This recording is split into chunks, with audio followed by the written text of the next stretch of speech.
Society requires law and order. A good society requires law and order. You guys agree?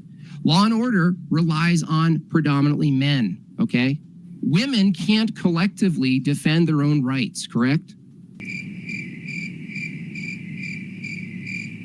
So Can women collectively defend their own rights, yes or no? GDP, GDP, GDP, GDP, the GDP from the GDP, GDP, our GDP, more GDP increases GDP, but GDP, strong GDP is like the GDP to GDP, the GDP point, GDP now to better GDP, the GDP and the GDP is GDP. If you cannot compete with other nations' GDP is GDP.